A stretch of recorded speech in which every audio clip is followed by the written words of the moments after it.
যুক্তিসঙ্গত প্রশ্ন, ন্যায্য প্রশ্ন। আমি মনে করি প্রত্যেকটা মুসলমানের, প্রত্যেকটা হিন্দু, খ্রিস্টান, বৌদ্ধ ভাববার প্রশ্ন, ভেবে দেখবার প্রশ্ন, তোমাগো হিন্দুগো দেশ কোনটা? সত্যি তো, তোমাগো হিন্দুগো দেশ কোনটা?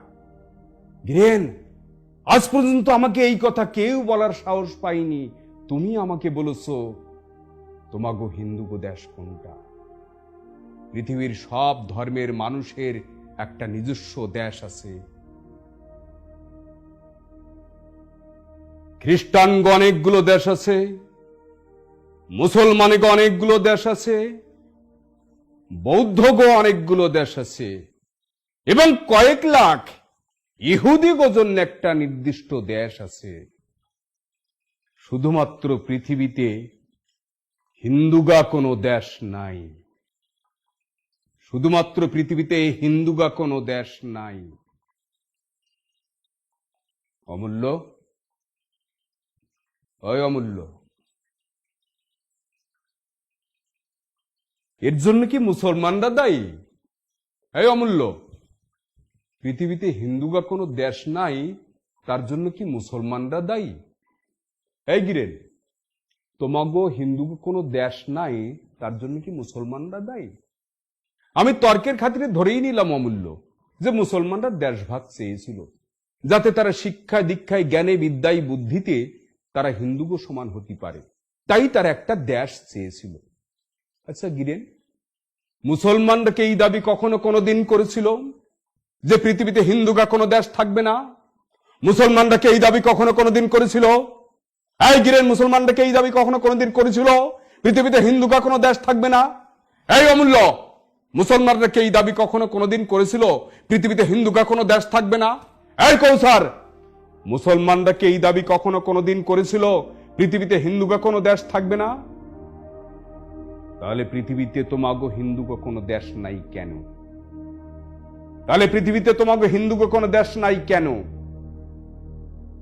অমূল্য, 100 কোটি হিন্দু যদি দাবি তোলে আমাগো হিন্দুগো একটা রাষ্ট্র চাই, 100 কোটি হিন্দু যদি দাবি তোলে আমাকে একটা রাষ্ট্র চাই, কোন মুসলমান, কোন খ্রিস্টান বাধা হতে পারে?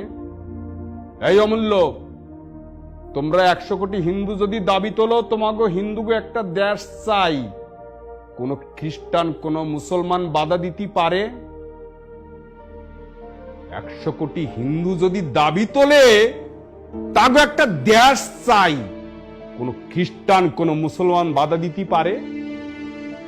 আমি জানি সেই দাবি তোলার মুরত তোমাগো নাই, সেই দাবি তোলার মুরত তোমাগো নাই, কারণ তোমরা হিন্দুরা হলে একটা মাজা ভাঙা জাতি। হ্যাঁ, তোমরা হিন্দুরা হলে একটা মাজা ভাঙা জাতি। নিজেকে অক্ষমতা, অপদার্থতা, ব্যর্থতা ঢাকার জন্য তোমরা মুসলমানের ঘাড়ে দোষ চাপাও, যাতে তোমাকে অক্ষমতাটা ধরা না পড়ে। এই জন্য তোমরা মুসলমানের ঘাড়ে দোষ চাপাও। অমূল্য, জাগো কাছে হিন্দু পরিচয়ের থেকে জাতি পরিচয়টা অনেক বড়। সেই জাতির কোন নিজস্ব দেশ থাকতে পারে? এই গিরেন, জাগো কাছে হিন্দু পরিচয়ের থেকে জাতি পরিচয়টা অনেক বড়। সেই জাতির কোন নিজস্ব দেশ থাকতে পারে? ভাবো, ভাবো অমূল্য, এখনো তোমাগো মধ্যে তপশিলি, উপজাতি, তারপরে কি বলে দলিত, এসসি, এসটি, ওবিসি, তোমরা এই বাংলাদেশে থেকে সেগুলো বুঝতে পারবা না।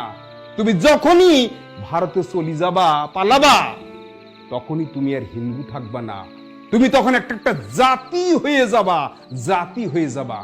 তুমি আর হিন্দু থাকবা না, তোমার হিন্দু পরিচয়ের আর কোনো মূল্য থাকবে না। হয় তোমাকে ওরা এসসির মধ্যে ঢুকিয়ে দেবে, ওবিসির মধ্যে ঢুকিয়ে দেবে, এসটির মধ্যে ঢুকিয়ে দেবে, না হয় দলিতের মধ্যে ঢুকিয়ে দেবে, না হয় তুমি তপশিলির মধ্যে ঢুকে যাবা। তাহলে তোমার কি বলবো? তাহলে তোমার কি বলবো? একটা মাজা ভাঙা জাতি ছাড়া তোমাকে আর কি বলবো? সেই মাজা ভাঙা জাতির কোনো নিজস্ব দেশ থাকতে পারে অমূল্য? এই গিরেন, তুমি আমার কাছে জিজ্ঞাসা করছো তোমাগো হিন্দুগো দেশ কোনটা? তুমি আমার প্রশ্নের উত্তর দাও। এইরকম একটা মাজা ভাঙা জাতির কোন নিজস্ব দেশ থাকতে পারে? এই কৌসার, এইরকম একটা মাজা ভাঙা জাতির কোন নিজস্ব দেশ থাকতে পারে? যারা দেশ ভাগ করলো, যে সমস্ত নেতারা, সেই